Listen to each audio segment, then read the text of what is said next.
Narayana రమణయ్యపేటలో Adabala trust కార్యాలయంలో pranic healing వైద్యురాలయం Varalakshmi Narayana సేవా పేరుతో దండుపుంత ప్రాంత వృద్ధులకు దుప్పట్లు పంపిణీ చేశారు. ఈ సందర్భంగా ఆర్మీ విశ్రాంతి ఉద్యోగి శ్రీ నగేష్ మాట్లాడుతూ పరులకు సహాయం చేయడం ద్వారా కలిగే తృప్తి సంతోషం అపారమని పేర్కొన్నారు. సమాజ సేవ ధ్యేయంతో వేసవిలో పాదరక్షలు, వర్షాకాలంలో గొడుగులు, శీతాకాలంలో దుప్పట్లు అందిస్తూ వరలక్ష్మి చేసిన సేవ అభినందనీయమన్నారు. వరలక్ష్మి మాట్లాడుతూ రోజురోజుకి శీతల ప్రభావం పెరుగుతున్న నేపథ్యంలో వృద్ధుల సౌకర్యార్థం దుప్పట్లు అందిస్తున్నామని తెలిపారు.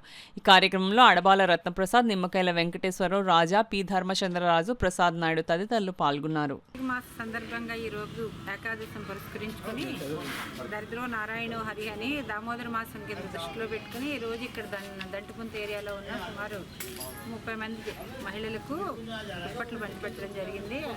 ఈ చలికాలంలో జాగ్రత్తలు తీసుకోవాలని వాళ్ళు చెప్తూ ఈ అవకాశాన్ని వాళ్ళందరినీ ఉపయోగించుకోవాలని ఈ అవకాశం ఇచ్చిన నాకు రత్నప్రసాద్ గారికి, మిగిలిన సభ్యులందరికీ ధన్యవాదాలు. జనం ఆయన ఇస్తున్నారంటే ఆవిడ చలికాలం దుప్పట్లు, ఎండాకాలం చెప్పులు, వర్షాకాలం గొడుగులు ఇవన్నీ ఇస్తూ ఉంటారు.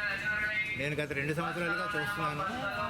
ఎన్నోసార్లు ఈ ప్రోగ్రాంలో నేను పాల్గొనడం జరిగింది. ఈ కార్యక్రమంలో ఆవిడ ఎక్కడికి వెళ్ళినా సరే నేను కూడా వెళ్తుండేవాడిని. రత్నప్రసాద్ గారికి వెళ్ళి పాల్గొనడం జరిగింది. ఆవిడ దానగుణం చాలా మెచ్చుకోదగిన గుణం. ఈ మంచి దృక్పథంతో, సేవా దృక్పథంతో చేస్తున్న పనులు కనుక ఆవిడకి భగవంతుడు ఆయురారోగ్య ఐశ్వర్యాలు ప్రసాదించారని నేను కోరుకుంటున్నాను.